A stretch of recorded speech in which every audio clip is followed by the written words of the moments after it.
Bueno, buenas tardes, bienvenidos y bienvenidas a la librería de Eudeva. Mi nombre es Jimena González y soy la coordinadora editorial de Eudeva. Les agradezco a todos y a todas su presencia hoy acá para una presentación, una nueva presentación de un libro nuevo de nuestro catálogo. En este caso es La mirada de Maquiavelo, un ensayo desde la historia intelectual de Sandro Landi. La particularidad para nosotros de este libro, bueno, tiene muchas y a todo eso se van a referir los expositores y las expositoras, pero el impacto en el catálogo de esta novedad es que es el primero de una serie que realizamos en coedición con el programa de estudios sociales y políticos entre Italia y Argentina de la Facultad de Ciencias Sociales de la UBA. Hay otro que salió casi en forma simultánea, pero este empezó primero, o sea, abrió la trayectoria de esa nueva serie, que nos importa particularmente porque implica una internacionalización de nuestro catálogo. O sea, este título es una traducción, digamos, es un libro escrito por un investigador extranjero que representa, digamos, un intercambio entre la producción intelectual de Argentina y, en este caso, la de Italia, pero es algo que a nosotros nos interesa particularmente, abrir puentes, tender puentes entre la actividad intelectual de distintos lugares del mundo. Así que, bueno, desde el principio estamos muy agradecidos con el grupo porque nos trajeron este proyecto y porque colaboran de manera muy activa para que esto se pueda realizar. Es muy difícil trabajar con traducciones, porque, bueno, por diversas razones, pero la más importante o la mayor, imaginarán todos, que son los costos. Así que, bueno, desde el principio ellos fueron colaboradores muy, muy activos para que los proyectos se puedan realizar. La colección sigue en movimiento, estamos con varias novedades entre manos, pero bueno, la mirada de Maquiavelo abrió el juego. Así que, bueno, muchas gracias, como ya les he dicho muchas veces. También les agradezco a los expositores que estén acá. Y, bueno, para nosotros también es particularmente algo muy grato poder contar con la presencia del autor, porque eso es algo que cuando se trata de traducciones generalmente no sucede. Así que, bueno, contar con Sandro Landi entre los participantes de esta presentación es algo ya fuera de serie y un enorme lujo y una alegría para todos. Bueno, vamos a empezar oficialmente la presentación. Le voy a dar la palabra a las personas que saben y entienden más, así que me dejo de hablar y de entretenerlos. Mi presentación va a ser más bien corta. Quiero primero agradecer a la editorial Eudeva, a Ximena por llevar adelante todo este proyecto, a Sandro por venir hasta acá y estar entre nosotros en la presentación. Y también particularmente quiero agradecer a los presentadores y a la presentadora, a Fernanda Alarcón, Leandro Lozada y Eduardo Rinesi, porque me di cuenta hace 2 días, en estas cosas de afinidades casi cosmológicas, que Maquiavelo se autopercibía como trágico, cómico e historiador.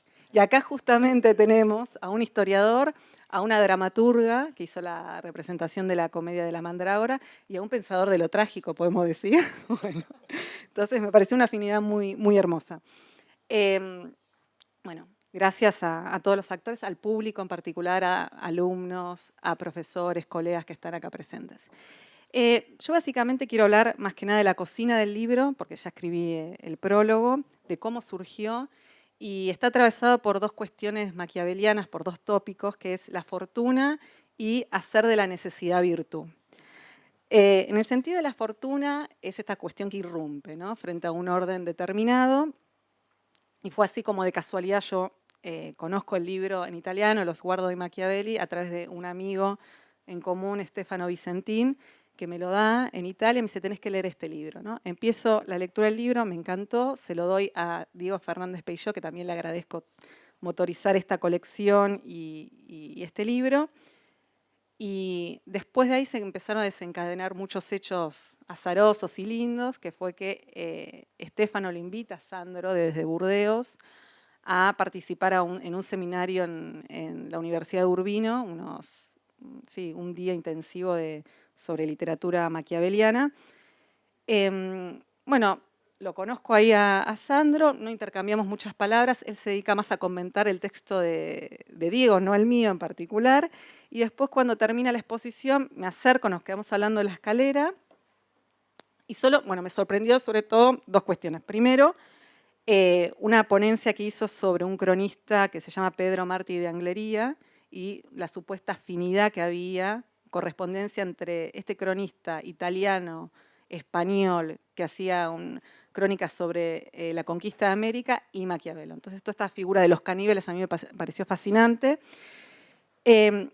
Y después me sorprendió lo bien que hablaba español, cosa que para un europeo es muy singular.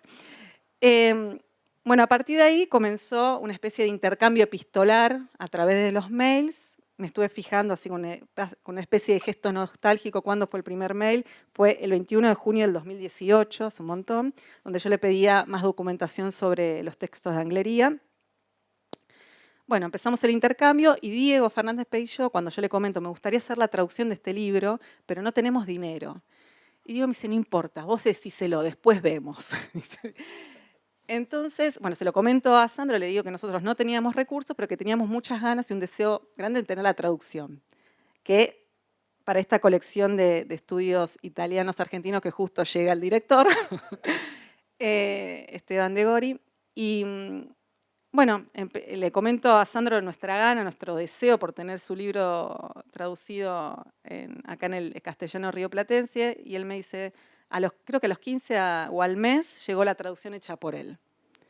Entonces, eso fue un gesto muy lindo de confirmar un deseo de cuando uno quiere algo, por más que no estén las situaciones materiales dadas, pero también generó como reverso una especie de nervios y de ansiedad porque no sabíamos cómo llevar adelante el proyecto. Bueno, Diego nuevamente, con esos gestos que tiene a veces de tranquilidad, me dice, no importa, vas a ver que vamos a poder. Y efectivamente me salió un proyecto, creo que a los meses, y con eso financiamos el libro que está acá, que es un libro precioso, muy cuidado. De hecho, estuvimos más de un año trabajando con Franco Castorina en el tema de las traducciones, las distintas traducciones que hay de los textos maquiavelianos, y también ejerciendo un poco de violencia en los textos, porque como decía, creo que decía Humberto Eco, bueno, la traducción tiene un gesto también de traición, así que espero que sea una traición un poco bastante digna. En este sentido, bueno, el libro, quiero abrirlo a los demás lectores y lectoras, que es un libro muy lindo, es un gesto muy creativo. Yo no voy a repetir lo que ya escribí en el prólogo, porque bueno, creo que no puedo escribir otra cosa distinta a lo que escribí en ese momento, pero sí me gustaría por ahí terminar y darle la palabra a las presentadoras y los presentadores, los últimos dos párrafos. Maquiavelo y Landi están ahí como pescadores en búsqueda de los sentidos, o para decirlo en palabras de Clarice Lispector, escribir es usar la palabra como carnada, para pescar lo que no es palabra. La delicadeza de Landi por interrogar nuevamente a Maquiavelo resulta ser una fuente de inspiración para todos los lectores y las lectoras que tengan la sensibilidad y la inquietud de volver a este autor de otros tiempos con el fin de comprender las expectativas, representaciones e imaginaciones de nuestros tiempos. En este sentido, la traducción en lengua castellana de este libro, editado por primera vez en el 2017 en italiano por la editorial Il Mulino, es una gran noticia para el pensamiento político en teoría política latinoamericana. Esperemos que puedan disfrutar de la alianza entre la elegancia de las miradas de un hombre del siglo XXI y de un hombre del Renacimiento. En definitiva, no es otra cosa que una alianza por comprender el sentido atávico de la política y lo misterioso que habita en nuestro mundo. Gracias. Bueno, antes que nada, ¿no? El libro de Landi es un trabajo excepcional en varios sentidos que voy a señalar a continuación, probablemente a riesgo de no hacer plena justicia a la profundidad y al abanico de temas del trabajo. Es sabido que Maquiavelo es un autor cuya vigencia se reactivó en los últimos años, especialmente en la teoría y en la filosofía política.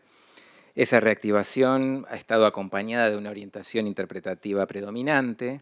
El florentino ha dejado de ser entendido como un autor del autoritarismo, la inmoralidad o la arbitrariedad, aquella tradición de lectura conocida como maquiavelismo. para estar asociado a la república, a la libertad e inclusive a una democracia de activa participación popular y al populismo, entendido precisamente ya no como una variante del autoritarismo, sino como una forma radical de democracia. Esta interpretación de Maquiavelo proviene de diferentes ámbitos académicos, desde la llamada Italian Theory a la producción angloamericana. Ciertamente las lecturas republicanas de Maquiavelo, menos quizá las democráticas y las populistas, han tenido también sus versiones en la historiografía, las cuales inclusive impactaron sobre las formulaciones realizadas en el campo de la filosofía y la teoría políticas. Allí los trabajos de Skinner, de Quentin Skinner, han tenido un lugar protagónico. En este contexto, el libro de Sandro Landi es una intervención de notable relevancia por su toma de posición. El diagnóstico que se encuentra apenas comenzada la lectura es de insatisfacción y de crítica frente a este panorama. Landi caracteriza a los estudios maquiavelianos contemporáneos como una comunidad de interpretación, es decir, cito, un dispositivo de regulación del discurso sobre Maquiavelo y de la lectura de sus textos, fin de cita, que anula, impide o bloquea toda alternativa disonante. Ello es así no solo ni principalmente por la consistencia de ese dispositivo, sino por los lugares institucionales, académicos, editoriales, desde los que se despliega. Respecto de la consistencia, de hecho, Landi es enfático y contundente. Esta comunidad de interpretación, en la que Skinner funge como principal referente, está atravesada por anacronismos y argumentos que tienen menos que ver con los textos del autor del Príncipe que con las motivaciones, inclusive los prejuicios, de sus artífices. Landi se desmarca de esta comunidad de interpretación con una consigna aparentemente sencilla, que en su aparente simplicidad devela la magnitud de la crítica a esta producción intelectual. Volver al texto. Esta propuesta también manifiesta la sensibilidad y la perspectiva de Landi, es decir, la de un historiador. En este sentido, el libro de Landi puede y debe leerse no solo como una intervención en el marco de los estudios sobre Maquiavelo, sino como una aplicación práctica y notable de una determinada manera de concebir el oficio de historiador. Es importante tener en cuenta cuál es el ángulo desde el que Landi se acerca a Maquiavelo, el problema y el objeto de investigación que el libro propone y aborda. Para Landi, el contenido doctrinario de Maquiavelo solo puede apreciarse con rigor en relación con, cito, las prácticas de lectura y escritura que son específicas de él. En otras palabras, fin de cita, ¿no? En otras palabras, el método es la clave de Maquiavelo. Sin identificarlo y comprenderlo, toda intelección de sus postulaciones doctrinarias son casos de ventriloquia, apropiaciones ideológicas que dicen más de sus exponentes que del florentino. En esta dirección, la clave del método de Maquiavelo, dice Landi, se condensa en una mirada, como lo indica el título del libro. El rasgo distintivo de esa mirada es, cito, conocer a distancia, ver a distancia. La distancia, a su vez, tiene varios sentidos posibles.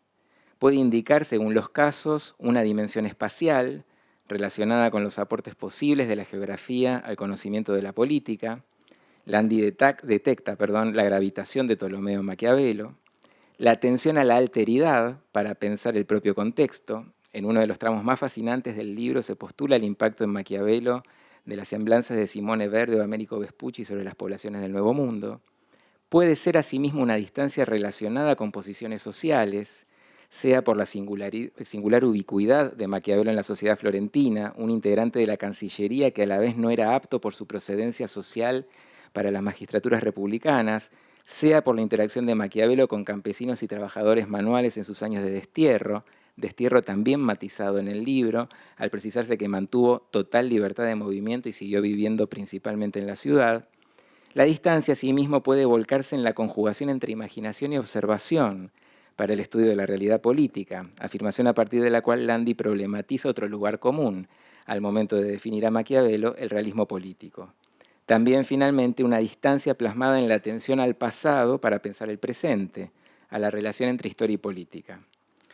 Desde esa atención al método, el libro de Landi aborda y ofrece argumentos rigurosos, esclarecedores y a la vez en contrapunto con la comunidad de interpretación sobre Maquiavelo acerca de diferentes temas: el Estado, la libertad, la religión. Landi discute la extendida concepción de Maquiavelo como un crítico del cristianismo, los humores de la ciudad y el papel del conflicto, el pueblo y las reelaboraciones que para su estudio Maquiavelo realizó sobre, cito, las categorías tradicionales del léxico republicano. Fin de cita. Respecto del estudio del pueblo, es de destacar también el análisis acerca de las expresiones voz de un pueblo, opinión universal y opinión común, así como las ambivalencias detectadas por Landi en Maquiavelo respecto del papel político del pueblo, o la relación entre pueblo y multitud. En suma, no hay tema sobre el contenido del pensamiento de Maquiavelo que escape al libro de Landi. Ahora bien, respecto de la importancia relativa de esos temas, Landi también toma una posición, y esta es que a su entender en Maquiavelo tiene peso especial el estudio de las dimensiones no institucionales de la política. Es en ese territorio en el que deben situarse sus reflexiones sobre el pueblo, pero también sobre otros temas y fenómenos, la creencia, la persuasión, el miedo, de allí, claro está, la atención de Maquiavelo por la religión, así como en otro sentido el rumor y la reputación, cruciales y característicos de la vida republicana. La oralidad de la vida pública florentina republicana es un punto extraordinariamente sugerente destacado en el libro.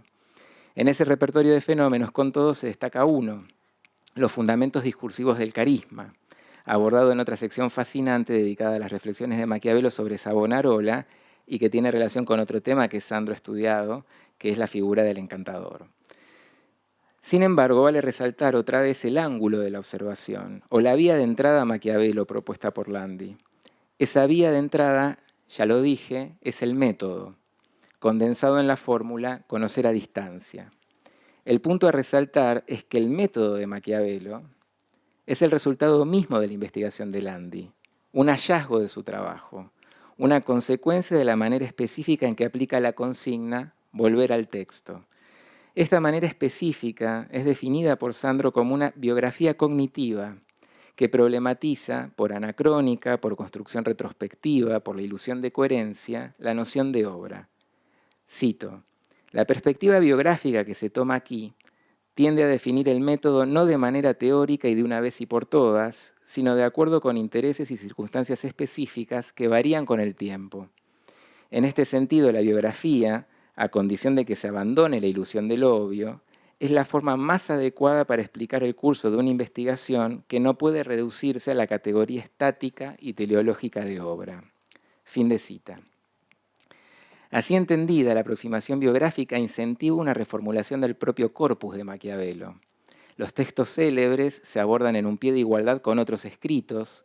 Otro punto a destacar es el análisis del manuscrito sobre De Rerum Natura de Lucrecio y con la correspondencia diplomática y personal. El abordaje de la famosa carta a Francesco Vettori del 10 de diciembre de 1513 como documento central para identificar y decodificar el método de Maquiavelo es extraordinario.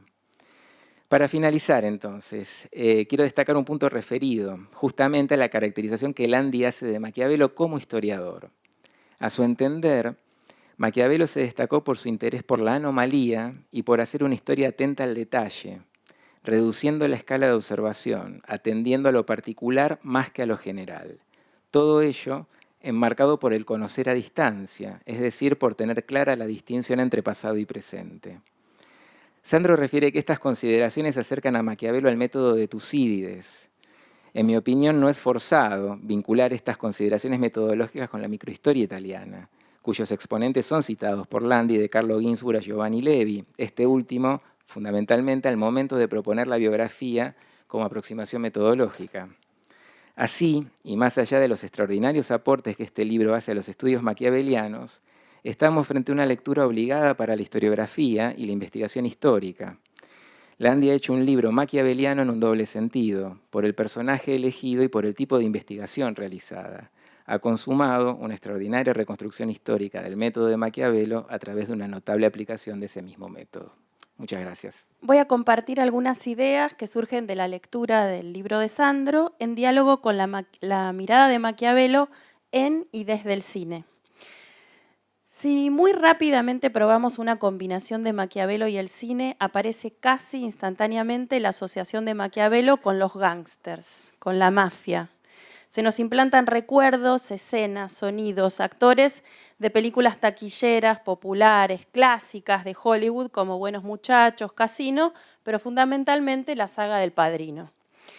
Ese cine del nuevo Hollywood que emerge a finales de los años 70 como un cine de directores-autores es el cine de Francis Ford Coppola, Martin Scorsese, Brian De Palma, Robert Altman. Un cine de directores que realizaron películas que ignoraron los tabúes del Hollywood clásico de los años 50, que atrajeron a la juventud, asumiendo el riesgo de contar historias sin héroes y sin finales felices, abordando el sexo y la violencia como momentos considerados icónicos en la historia del cine. Estas películas se centraron en temas complejos, aires pesimistas, moralmente ambiguos, películas que reflejaban a una generación inconformista desilusionada por la guerra de Vietnam, la corrupción de Watergate, un disgusto con la élite y ofrecían una mirada crítica de Estados Unidos en una forma de equilibrio entre la contemplación y el espectáculo. Por esto no sería forzado decir que El Príncipe de Nicolás Maquiavelo tiene puntos de contacto con El Padrino de Mario Puzo y Francis Ford Coppola. Si tenemos en cuenta que la Florencia de Maquiavelo se sumía en turbulentas controversias políticas, conspiraciones y traiciones personales. Pero me atrevo a decirlo, me resulta esta una mala lectura. Una lectura simple, literal, en el sentido de un Maquiavelo malo, malicioso, mafioso, oscuro, un cliché. El Padrino, el jefe de la familia, Vito Corleone en la primera parte y luego Michael en la segunda y en la tercera, representando al príncipe de Maquiavelo, sería una encarnación de todas las características de un poder absoluto y jerárquico, de un temple calmo e imperturbable, con actos para mantener el poder inmensamente pragmáticos, donde no importan los métodos que se utilicen para ser eficaz. Ese es el cliché de la Cosa Nostra, como una organización criminal mafiosa, terrorista, que justamente un libro como el de Sandro permite seguir aclarando, ablandando y modificando. La rica complejidad de la imagen, las ideas, el retrato y las maneras de vincularse con el mundo que nos puede legar Maquiavelo van por otro lado. Siguiendo esta línea, quiero hablar hoy de una película en donde Maquiavelo está literalmente presente porque es nombrado, pero que especialmente la elegí porque es una película que me miró a mí desde muy chica. La vi en el cable, por la televisión, de adolescente. Es una película aparentemente muy masculina que convive y se nutre de este grupo de películas del nuevo Hollywood de los 80 que nombraba antes. El grupo de Scorsese y Francis Ford Coppola, pero que al mismo tiempo se desmarca de ese grupo. Ese lugar común asociado a la política como la rosca y la manipulación acá se desdibuja. Esta es una película de crecimiento, una película del despliegue de una subjetividad a partir del desarrollo de una mirada curiosa, atenta y dedicada.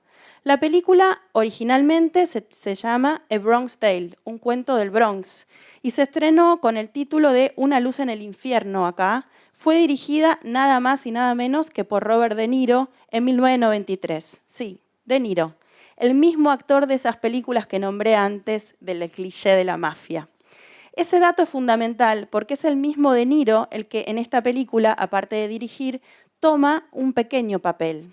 El papel que juega con las expectativas del público que lo conoce por esas películas de mafia y que acá, en lugar de ser un truculento y violento, es un hombre común, un inmigrante italiano, un conductor de autobús, un padre. En la introducción de su libro, Sandro se detiene sobre la especificidad de una mirada.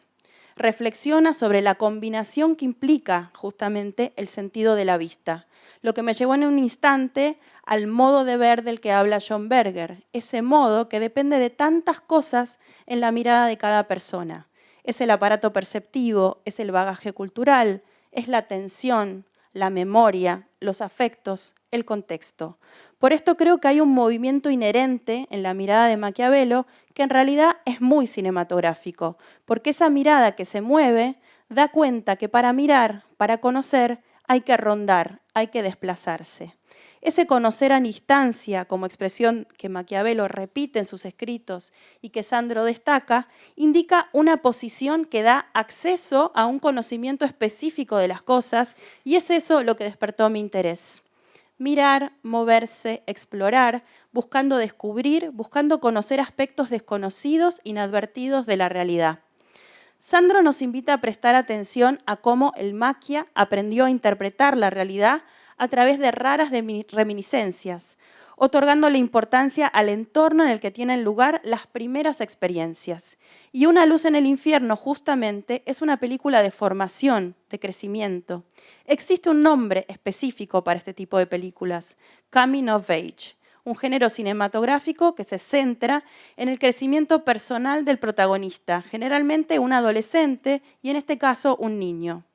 En estas películas, la evolución de las emociones y de la percepción de la realidad son características fundamentales para desplegar un proceso de cambio y un descubrimiento. Se nos invita a ser testigos de la mutación de una perspectiva, desde la infancia a la madurez. La película comienza con un recurso típico de Hollywood para engancharnos, la voz del personaje protagonista que nos habla a nosotros espectadores. Nos cuenta su vida, mientras las imágenes nos muestran dónde vive. Un tercer piso de un típico edificio de los suburbios del Bronx. Nueva York, sus calles húmedas, grupos de jóvenes cantando en las esquinas, los autos hermosos de los años 60. Conocemos el barrio, nos seguimos motivados por la música y por ese clima de época del Hollywood clásico. Se nos muestra el pórtico con 3 escalones de cemento desde donde ese pequeño niño protagonista de 9 años, que se llama Calogero Anelo, crece. Calogero mire todo lo que le sucede alrededor. Las coreografías de los vecinos y los comerciantes, el ritmo de su familia, las actividades compartidas con sus amigos son el escenario fundamental de su infancia. Entramos a la narración mirando. Es esa la historia de una mirada que se revierte, que se completa, que se multiplica y que se complejiza. Se despliega así la potencia narrativa, afectiva y cognitiva del cine. En pocos minutos y con muy pocos recursos, la película nos muestra cómo hay un entramado de miradas que forman al protagonista. La mamá lo mira siempre desde la ventana, desde la puerta, desde la casa. La mirada de ella está atrapada siempre en el espacio doméstico, desde ahí ella lo configura. El papá, De Niro, lo mira desde el bus, es quien lo lleva a los juegos de béisbol y de peleas de box, es con quien se divierte y también quien lo lleva a la escuela. Pero también está la mirada que dirige y recibe desde la calle, desde los guiños y complicidades de sus amigos y desde los comerciantes cercanos. Ese es el entorno que lo rodea, pero si a donde él mira con insistencia es obviamente donde no lo miran, en donde no hay reciprocidad. Un grupo de hombres de traje que se reúne en el bar de la esquina, que se llama Chef Beepy. Hombres elegantes, seguros de sí mismos, divertidos, que se manejan con pocos gestos, que hablan en susurros, que comen bien, que fuman, pero que también juegan al béisbol, a las cartas, a las apuestas, que se ríen. En ese grupo, quien no lo mira es Sonny, el jefe, presentado nada más y nada menos que como un dios. Desde muy chico, Calogero lo imita y lo estudia, repitiendo sus gestos. Así la voz narradora nos dice cosas como: Sonny tiene 5 dedos, pero solamente usa 3. Entonces, un acontecimiento lo cambia todo. Sonny lo mira y él, para dar cuenta del impacto, dice que se quedó sordo. Calogero es testigo de un crimen, un asesinato a plena luz del día. Mientras está jugando en el pórtico de su calle, Sonny mata muy rápido y muy frío a alguien frente a sus ojos y él, cuando le preguntan y lo enfrentan para reconocerlo, toma la voz, se adelanta a su padre y no lo delata. En palabras del padre, ahí Calogero hace algo bueno para un hombre malo. Algo que, como varias de las acciones del film, el padre le dice que lo va a entender más adelante. La película entonces, desde este gesto, desde esta decisión de Calogero de actuar, responder al que no lo miraba, empieza a salir de las exclusiones. El binomio bueno-malo estalla para impulsarnos a evitar un movimiento complejo de crecimiento que implica mirar, comprender, convivir, negociar y crecer. En el capítulo 9, Sandro se detiene sobre cómo Maquiavelo destaca el conocimiento como un saber cazador, adaptarse a diferentes entornos y objetos para apropiarse de las diferentes imaginaciones de los hombres, es decir, saber adaptar diferentes puntos de vista sobre el mundo. El conocimiento político, esto es lo que dice Sandro, es un acto vinculado a la capacidad de encarnar temporalmente identidades distintas, individuales o colectivas, identidades que a veces dan acceso a representaciones descoordinadas y potencialmente contradictorias de la realidad. Un tipo de conocimiento del que parecen excluirse todos aquellos que se identifican con una naturaleza y un punto de vista. es decir, todos o casi todos los individuos. Con el despliegue de la educación entre dos padres, Lorenzo, que es el personaje de De Niro, y Sonny, que es el mafioso, el dios, que es Chas Palminteri, la formación de Calogero se perfila como un construir una red de relaciones, siempre en el precario equilibrio entre lo familiar y el afuera, lo público y lo privado, la complicidad y la intimidad, con el bar de la esquina como la oficina laboratorio de la política. El personaje de Sonny es quien explicita mucho de lo que Sandro menciona sobre la equivalencia entre la lectura y la práctica en Maquiavelo. Lo intransferible de la experiencia se redimensiona en las palabras de este jefe mafioso, que en realidad lo que hace es nombrar lo que ve, pausar las interacciones y escribir con sus conversaciones pasajes de reflexión en la película que nos ayudan a prestar atención a las interacciones y a las acciones cotidianas. Si leer, como propone Maquiavelo en la lectura de Sandro, es atender, asombrarse, descubrir, insistir en mirar, conversar y discutir, acá lo que se propone es una comprensión desde otros enfoques u otras opiniones u otras perspectivas. Para abrir un poco más esto, voy a mostrar una pequeña escena de la película donde esto me parece que se va a explicitar un poco más. I'll try to have some better music for you next time. Come on, Kenny. It's okay, Bob.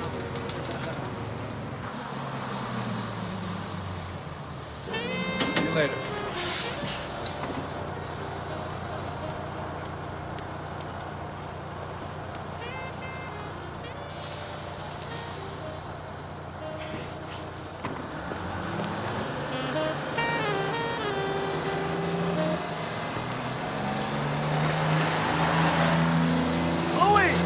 My grandmother's sick. I gotta get out of here. I'll talk to you later. I can't. I gotta go do something. Where's my fucking money? You're fucking dead when I catch you, you piece of shit. See, come here. What's the matter with this kid? Get over here. Fucking crazy, this kid. The kid wants his fucking money. What are you gonna do? I gotta talk. You gotta stop babying him. He owes me money. Hit him with a fucking bat. I come all over the fucking block. What are you kidding me? Is that the advice you give the kid? Is that the advice, you fucking hoodlums? Stop, baby. Come on, let's go. I'm treating him like a... Don't listen to these hoodlums. I'm gonna go to Gino's. I'll be right back. All right. What's the matter? This guy Louis Dumps over here, you know, he owes me $20. It's been 2 weeks now, and every time he sees me, he keeps dodging me. Yeah. He's becoming a real pain in the ass. I mean, should I crack him one or what? What's the matter with you? What have I been telling you?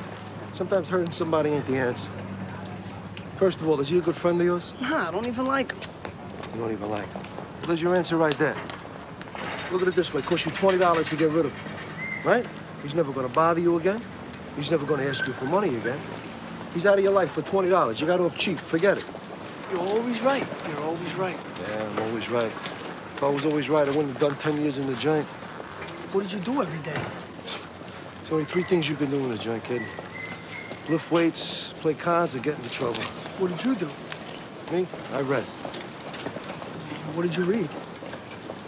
You ever hear of Machiavelli? Who? Machiavelli. He's a famous writer from 500 years ago. Availability. That's what he always said. Availability. That's right. Listen to me. I can live anywhere I want to. You know why I live in this neighborhood? Availability. I want to stay close to everything. Because being on the spot, I can see trouble immediately. Trouble is like a cancer. You gotta get it early. If you don't get it early, it gets too big, then it kills you. That's why you gotta cut it out. Tavish? Huh? Come on.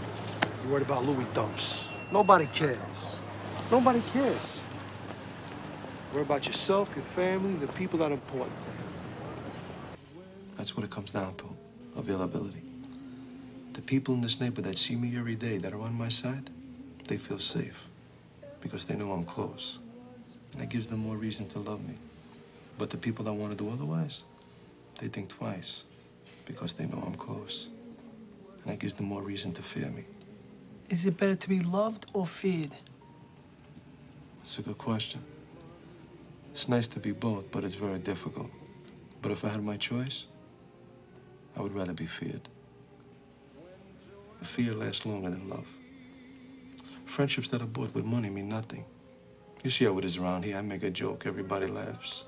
I know I'm funny, but I'm not that funny. It's fear that keeps them loyal to me. But the trick is not to be hated.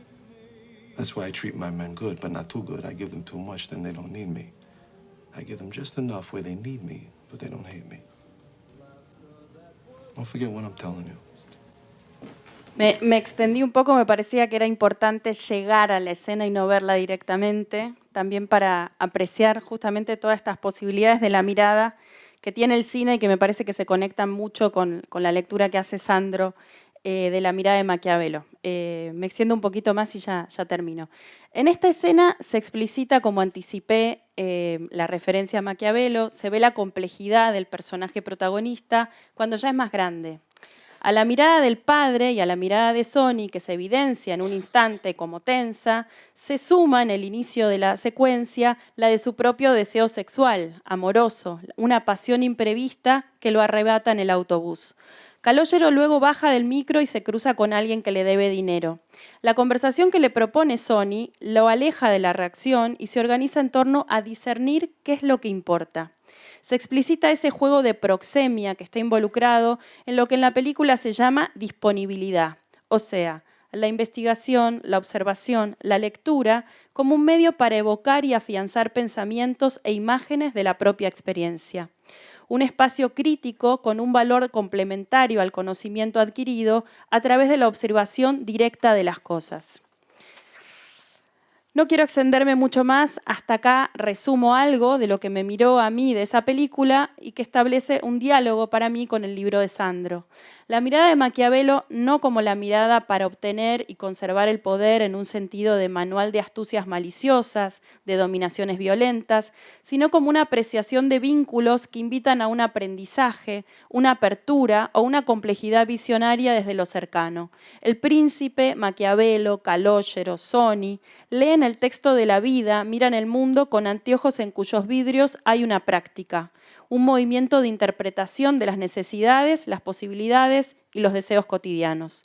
Una luz en el infierno es una película que nos tocó y nos miró a muchos en su momento y que fue cambiando y creciendo en sus adeptos en los últimos muchos años. Esto lo comprobé cuando hace algunos días compartí algunos fotogramas de la película y recibí muchos comentarios de complicidad en relación a la educación afectiva de esta película.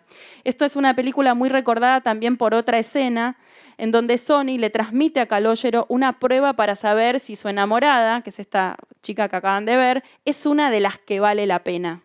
Le dice que cuando le invite a salir, le abra la puerta del auto de su lado y se fije si ella, mientras él se desplaza a su puesto, le abre o no el seguro desde el interior del auto para que él no use la llave. Ese truco trascendió el film, recuerdo que a mi papá lo fascinaba, y poco a poco creo que condensa también esa mirada práctica que el libro de Sandro nos propone. Los cambios necesarios de estrategia para cada momento de la vida van variando. Hay que probarlos, hay que pasarlos y también hay que saber modificarlos. En esto quizá coinciden la persuasión, o sea, la construcción de una comunidad que aprenda a ver desde la política y el cine. Me parece que hay un contacto ahí que se puede lograr. La mirada de Maquiavelo en esta película es política por la potencia de la cultura visual, que como un espacio de generador de imaginarios y de sentidos comunes puede interactuar con nosotros como público.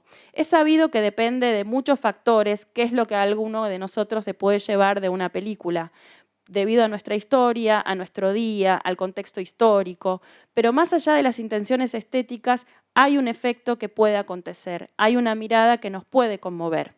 Quizás nos aturda un poco como a Calogero, o tal vez se inicie en un camino, o quizás sea solo un pequeño vaivén, una recomendación, pero hay una manera de moverse, de deslizarnos por el mundo que aparece en el cine, que se puede enriquecer en el diálogo con este libro a partir del cruce de voces, de sonidos y de ambientes. Bueno, muchas gracias. Muchas gracias por la invitación. Muchas gracias por este libro que verdaderamente es bárbaro. Tengo un montón de papelitos. Vamos a ver si logro ser ordenado en medio de los papelitos. Quiero empezar por algo que decía Leandro, que me parece que es un asunto fundamental en en el libro de Sandro, que es el modo en el que su manera de abordar los escritos de Maquiavelo empieza por cuestionar una noción fundamental en nuestro modo en general de leer los escritos de los autores del pasado. Y yo diría, en un sentido muy importante, nuestros modos habituales de abordar los escritos de Maquiavelo, que es la noción de obra. El asunto está indicado ya desde el comienzo del libro de Sandro y después le dedica un capítulo específico. Y en ese capítulo específico leemos: casi necesariamente los escritos de Maquiavelo nos aparecen en la forma de la obra. Una obra a la que este nombre, el nombre de obra, tiene el poder de conferir un significado que siempre precede a su lectura, cuando a veces incluso no la hace superflua. Una posible alternativa es entonces tratar esos textos no en forma de obra, sino como se ha empezado a hacer, como este libro hace a cada paso, en forma de investigación, haciendo hincapié, más allá del producto final, en las vacilaciones y aporías de todo el proceso. Bueno, yo diría que este libro, que es un libro, si tuviera que decirlo en una sola palabra, de metodología de la investigación, hace de este precepto su principio fundamental.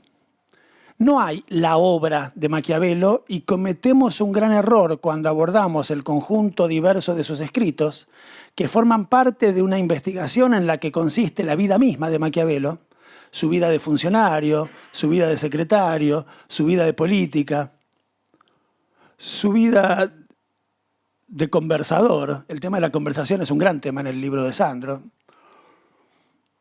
De conversador con los leñadores, de conversador con los antiguos, de conversador con los poderes de Europa.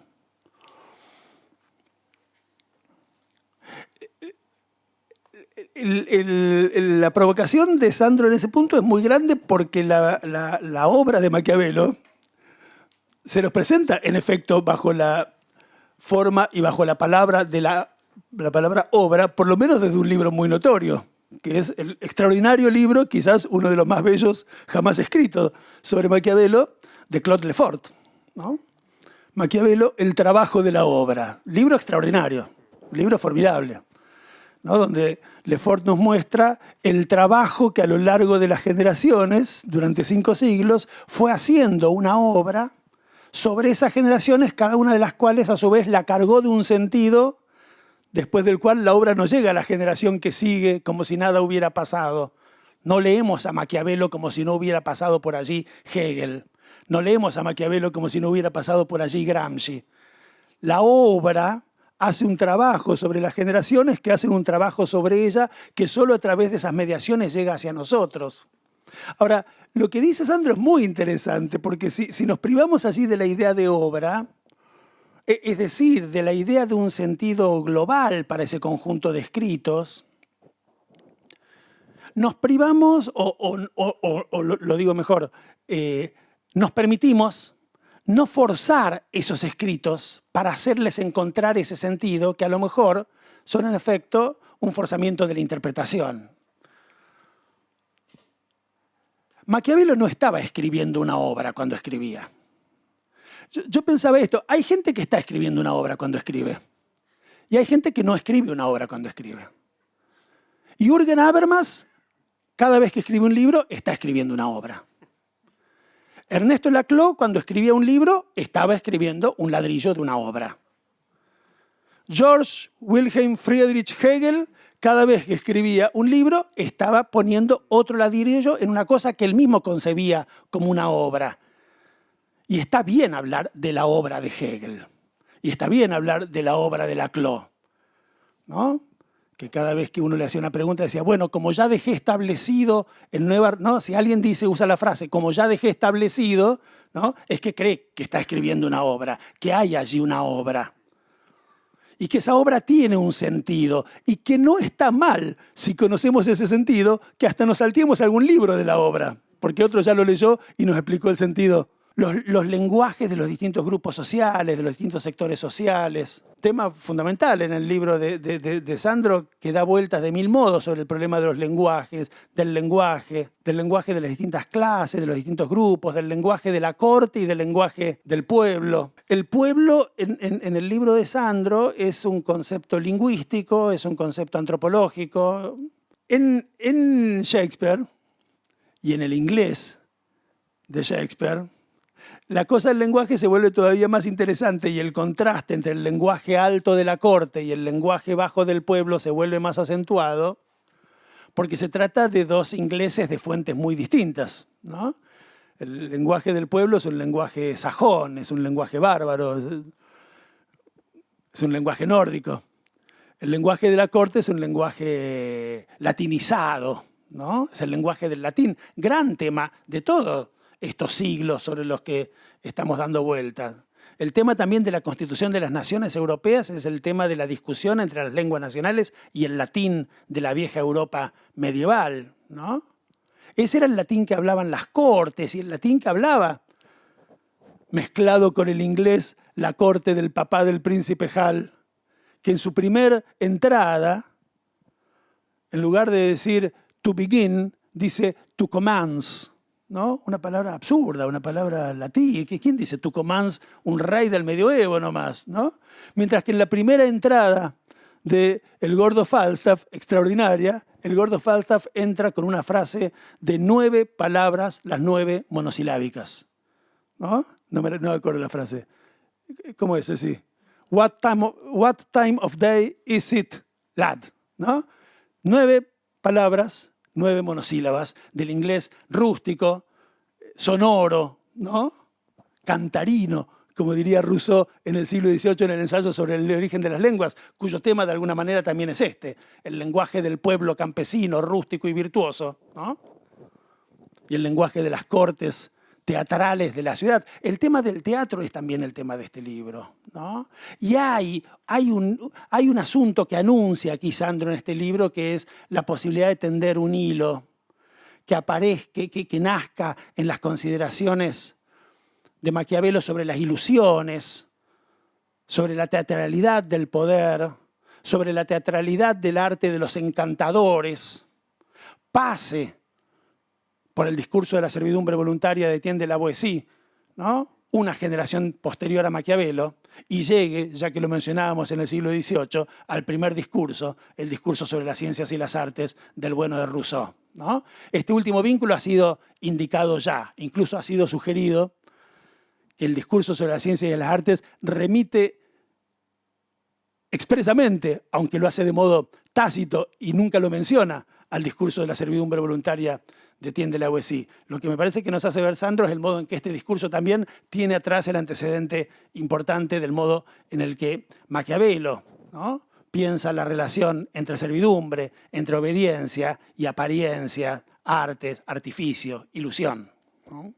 En uno dice, a ras del suelo, en el desorden de los hechos. En efecto, si uno no piensa los distintos escritos de un autor como parte de una obra que encuentran su sentido en referencia a esa obra que integran, esos textos deben ser pensados en cambio, y son interesantes estas expresiones de Sandro, a ras del suelo, en el desorden de los hechos, en el desorden de la vida del propio autor, en el desorden de sus trabajos, en el que va forjando, a través de los cuales va forjando su método, si es que hay algo así como un método Maquiavelo. El capítulo sobre Savonarola, por supuesto, interesantísimo, pero dejo de lado la cuestión de los encantamientos, de la oratoria, de las artes, de la persuasión y del engaño. Sí me detengo un minuto nomás en algo que, por supuesto, también me hizo... Bueno, a mí, por regla general, todos me hace pensar en Shakespeare. O sea, todo, digamos. No hay nada que no me haga pensar en Shakespeare. Pero en este libro, en efecto, la posibilidad de acercar estas reflexiones a las preocupaciones de Shakespeare y sobre todo a las del ciclo histórico inglés, ¿no? A las de lo que Harold Bloom ha llamado la falstafiada, ¿no? Enrique IV, primera y segunda parte, y Enrique V, ¿no? Y ahí hay algo que también subraya Sandro en su magnífico capítulo sobre la cuestión de los humores, sobre el lenguaje de los humores, que es la presencia de una terminología médica, del lenguaje médico, ¿no? La posibilidad de pensar los distintos humores del cuerpo social y la enfermedad del cuerpo social. Ese es el tema, ¿no? Ese es el tema de los Enriques shakespearianos. La enfermedad del cuerpo social. El príncipe Hal tiene un papá que está viejo y enfermo y el tema de la enfermedad del papá es permanente. Tiene un papá putativo que es Falstaff, que está borracho, le duele el hígado y sobre todo en la segunda parte está además muy viejo y entonces el tema de la muerte también, ¿no? Y entonces hay como una especie de organicismo y de metáforas de la corrupción y de la enfermedad del cuerpo político por analogía, ¿no? Con la enfermedad de los cuerpos de los sujetos. La enfermedad del cuerpo colectivo como otra dimensión de ese estar fuera de quicio, esa idea permanente, ¿no? En todo Shakespeare. The time is out of joint. Las cosas, el tiempo, el mundo, el cuerpo social, la vida de los individuos y de los pueblos están fuera de quicio. Las cuerdas están desafinadas, como dice Shakespeare en otra de sus piezas, ¿no? En Julio César, con una metáfora aquí del mundo de la música, algo de la desarmonía, de la armonía del cosmos se ha desajustado. Cuando el asistente de Bruto le dice a su señor, "The strings, my lord, are false." Las cuerdas, mi señor, están desafinadas. El mundo está fuera de quicio. El cuerpo del mundo, de la sociedad, está enfermo. Hay digo, 2 o 3 cositas más ya para terminar. La cuestión nacional, la cuestión de la existencia de distintas naciones con rasgos caracterológicos diferentes, como un asunto también, yo diría, no solamente de los escritos, iba a decir de la obra, de Maquiavelo, sino del conjunto de las obras del Renacimiento también.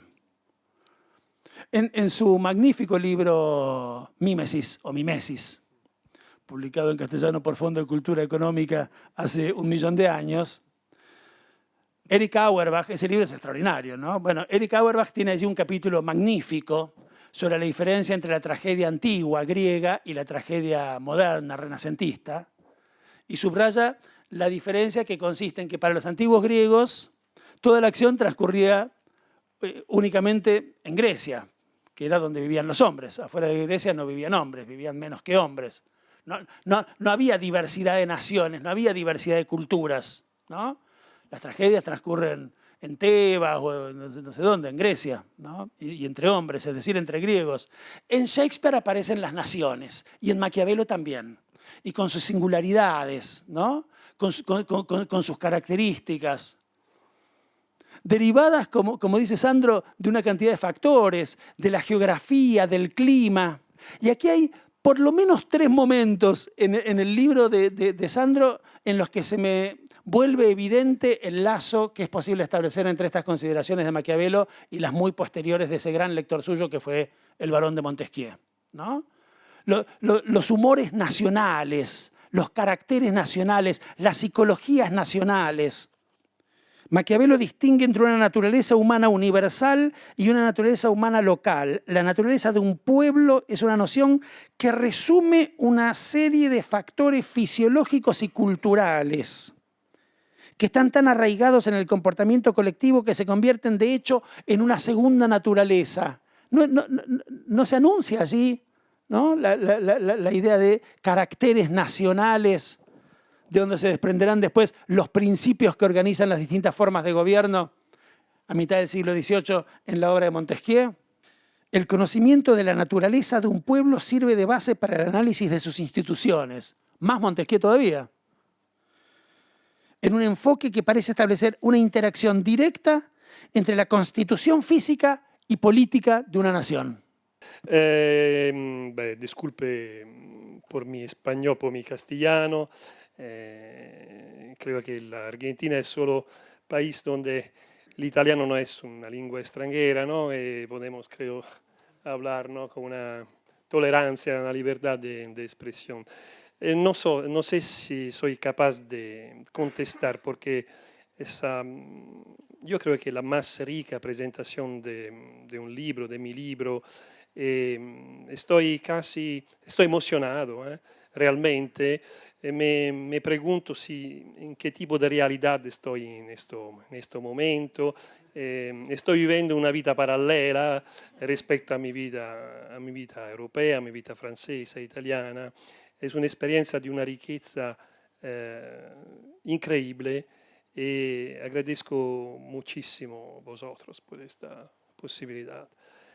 No sé, de manera totalmente anárquica o libera.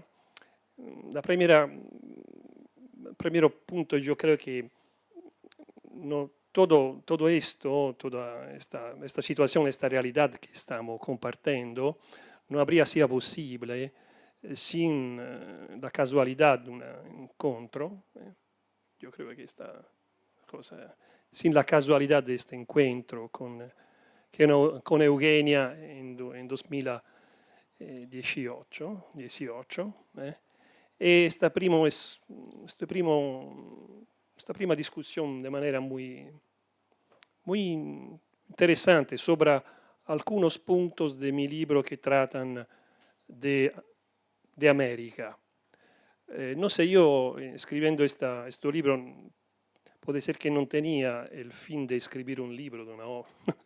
Este libro pareció a la fin, ¿no? Como un libro, pero siempre escribiendo este libro tenía una atención hacia América. Hay el principio de discursos, empieza el discurso con un referimiento a las tierras nuevas, tierras incógnitas, ¿no? Me fascinó muchísimo e intenté de aprofundir este riferimento, esta referencia a América.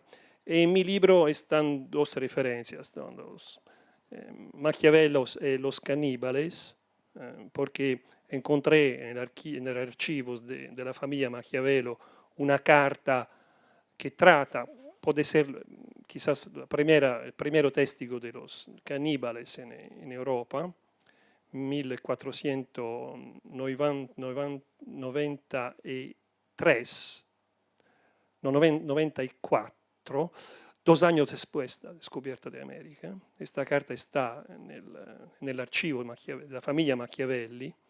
Es un testigo increíble de esta circulación. Puede ser que es un testigo que Maquiavelo conocía el problema de los caníbales, ¿no? Esto me parece importante en mi libro de tratar.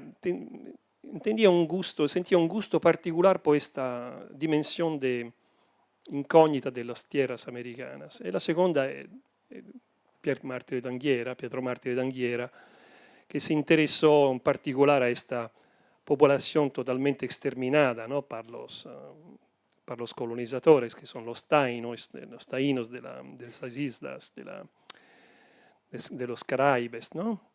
Me pareció interesante establecer una relación entre los taínos, la mirada de Pietro Martire d'Anghiera sobre indígenas, nativos, y la concepción de la religión en particular y la religión de Maquiavelo. No sé, yo creo que fue el punto de empiezo, de partida de este diálogo, ¿no? Tú leíste estas cosas, te interesó, porque en efecto yo creo que nunca se trató de este aspecto en un texto sobre Maquiavelo. Sin este encuentro nada sería posible, ¿no? Y agradezco muchísimo en este momento de decirlo públicamente. Y agradezco muchísimo esta generosidad intelectual de Eugenia, que permitió esta traducción, esta vida paralela, esta vida añadida, ¿no? de mi Maquiavelo. Y Franco también, que está en público, que participó a la edición de este texto. Gracias, muchas gracias. Este es el punto de partida. Hay muchísimas cosas en toda esta presentación, no sé, creo que no soy capaz de contestar. un punto mi parece interessante, non tengo patres sopra Machiavelli, perché llegué a Maquiavelo la tarde, hacia la tarde. Soy un historiador de la cultura política, en particular lo que me interesó el problema de la censura de la opinión pública, e encontré Maquiavelo casi por casualidad en los años 2000. Pero cuando se encuentra Maquiavelo es difícil de se liberar de Maquiavelo. Muy difícil. Ha una fuerza de fascinación increíble. En efecto, estoy ahora también en Maquiavelo, no soy capaz de me liberar de él. No tengo patres porque las preguntas que ponga Maquiavelo son preguntas que vienen de otras disciplinas, como decía justamente Leandro, los estudios maquiavelianos es un resultado de la obra, ¿no? Del trabajo de la obra. La obra ha producido también una comunidad de interpretación. En esta comunidad de interpretación, las preguntas no son preguntas libres, son preguntas que no se puede preguntar Maquiavelo sobre todo. Se pregunta Maquiavelo sobre cuestiones hereditarias, ¿no? Cada cuestión en Maquiavelo tiene una historia, tiene una heredidad. Y la manera de preguntar es también una manera de se posicionar respecto a Maquiavelo y sobre todo a la identidad de Maquiavelo. Yo creo que la casi totalidad de los estudios maquiavelianos giran en torno a la cuestión ¿quién fue Maquiavelo? ¿Quién fue Maquiavelo? Es una cuestión muy antigua, que empezó con un autor protestante que se llama Innocent Gentillet, que en 1576 escribió un texto que se llama Contra Maquiavelo. Y escribió una cosa muy importante. Maquiavelo es maquiaveliano. Maquiavelo es maquiaveliano. Es un problema de identidad. Maquiavelo es responsable de la masacre de la San Bartolomé. Y yo creo que es primero texto, ¿no? texto de un protestante, es un texto que funda la crítica maquiaveliana. Porque toda la crítica maquiaveliana se funda sobre la pregunta ¿quién fue Maquiavelo? Y desde un punto de vista historiográfico, yo creo que es una pregunta totalmente aporética. No se puede responder a esta pregunta. No se puede responder, no se puede contestar. Porque la identidad de Maquiavelo es una identidad compleja. Porque Maquiavelo puede ser republicano, puede ser autor del Principado, los dos. Hay un autorretrato magnífico de Maquiavelo, puede ser que hay un retrato de Lorenzo de Médicis al fin de la historia florentina, en lo cual dice que Lorenzo era un uomo doble e che si divertiva, ¿no? Con questa doblezza di carattere. Io credo che hai un indicio, hay algo para comprendere una forma di autorretrato di Maquiavelo. La doblezza, la possibilità di essere doble, che non è contraddizione, non è cartesiano. No tiene lo mismo miedo por la contradicción. Yo creo que esta pregunta de quién era Maquiavelo es una pregunta totalmente inútil desde un punto de vista histórico. Es una pregunta que sirve a alimentar partidos académicos, partidos políticos también. Es una pregunta que sirve a alimentar el ventriloquio. casi todos los escritos sobre Machiavelli son escritos que hablan, en lo cual Maquiavelo habla con la voz de otro, de los demás, de otros autores, como los oráculos en el capítulo, ¿no? Yo creo que es una historia de ventriloquismo. Y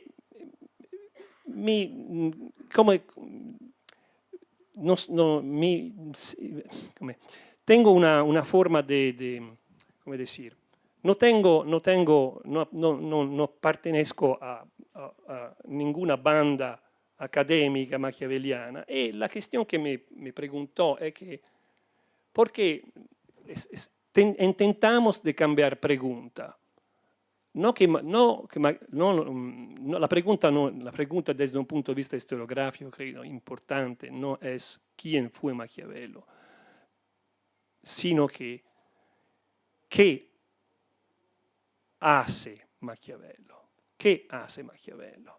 Es una pregunta sobre lo hacer, sobre las prácticas intelectuales, que son las solas cosas que tienen una huella, ¿no? Traemos pruebas, no tenemos un conocimiento de su personalidad. Yo no soy amigo de Maquiavelo, tengo que tener a distancia, no pretendo conocerlo, pero como historiador tenemos huellas, tenemos tracce, ¿cómo se dice? Huellas. Huellas, scusate la pronunciación que no, huellas. Tenemos huellas y tenemos que estudiar estas huellas. Son las solas cosas que tenemos. Testigos.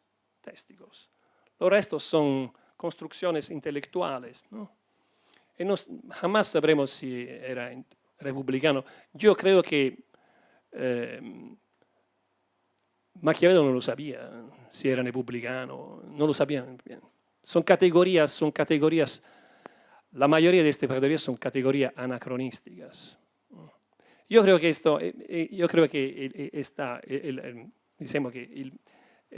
la fuente de mi libro está en este cambio de pregunta. Preguntamos Maquiavelo. La segunda está en una especie de intento experimental que consiste a hablar con un muerto, pero es un muerto vivente, es un muerto que vive. Podemos hablar con Maquiavelo, preguntamos Maquiavelo con nuestras preguntas, que son preguntas anacrónicas, por ejemplo. Preguntamos a Maquiavelo sobre la opinión pública, que es un concepto, una noción historiográfica contemporánea.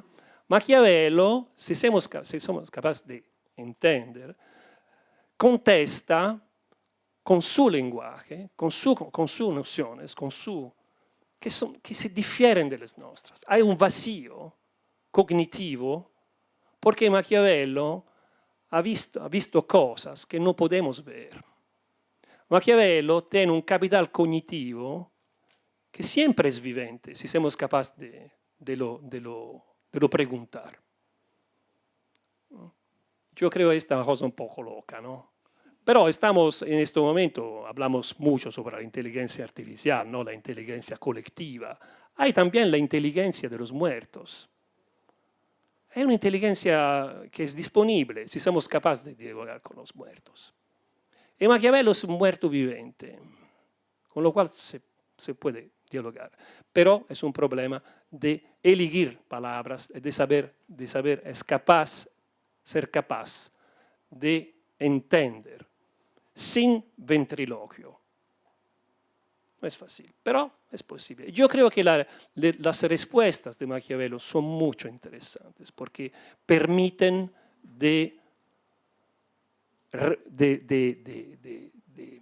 ¿cómo se dice? De repensar nuestras categorías con ojos antiguos, pero nuevos, totalmente nuevos.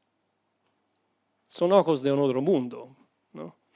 Hay una distancia de tiempo que es una distancia antropológica. una distancia espacial, pero es la misma. Este es un nombre de un otro planeta, que le gusta dialogar con nosotros. Yo esto cambio, que yo creo que es el modelo de esto dialogar con los muertos que hay en la carta a Vettori, porque dialoga todo el día con los soldados que pagan, ¿cómo se llama? Los hombres que cortan los leñadores, ¿no? Y después, sin interrupción desde un punto de vista cognitivo, empieza a hablar con los muertos, plantando preguntas totalmente sin vergüenza, dice, sin vergüenza, de todo, ¿no? Empieza a hablar con los muertos, pues plantea probablemente preguntas anacrónicas a estos muertos, que se pueden ser Aristóteles, no sé, ¿no? Puede ser. Y en cambio recibe respuestas por su trabajo. Yo creo que tenemos en esta letra el mismo modelo de lectura que Maquiavelo quería applicare, come si dice? Applicare a su obra, perdón, a su textos, la obra, sí, la obra. Yo creo que esto tentativo, ¿no? Esto está, es un tentativo experimental. Es un tentativo experimental, no sé, pero yo creo que me gustó muchísimo de pasar noches con Maquiavelo, discutir esta cosa, pero no sé si es una... Esta es la inspiración del libro. Hay muchísimas cosas en esta presentación, que es riquísima. Lo que ha dicho Leandro, muy importante, porque en efecto hay varias escuelas de Maquiavelo. Yo creo que todas estas escuelas Maquiavelo es siempre el punto de partida o el punto final de genealogías intelectuales, ¿no? Siempre. La genealogía republicana, ¿no? Skinner, la genealogía democrática, otro americano que no me gusta nominar. La genealogía fascista también, ¿no? Hay varias metamorfosis, ¿no? Todos. Y yo creo que en este caso no hay genealogías. En este caso Maquiavelo è visto come un caso, come sus amigos lo vean, ¿no? Alguien de extraño, capaz de ver cosas que los otros no vean. No sé si el punto de partida de una genealogía, no creo, ¿eh? Desde mi punto de vista no la veo esta genealogía. Es un hombre particular, un poco loco, ¿eh? Extraño, seguro, ¿eh? No estaba completamente socializado. Estaba socializado, pero lo veían como alguien de extraño, los otros. Tenemos testigos de esto. Este es una cosa, un punto muy importante. El cinema, sí, es increíble, ¿no? Me gusta muchísimo. La primera vez que encuentro un mafioso filólogo, filólogo mafioso, la encontré en mi carrera universitaria, pero en este caso, filólogo mafioso se lo encontré en mi carrera florentina, en la Universidad Florentina. Habría muchos filólogos mafiosos, pero no, filósofo.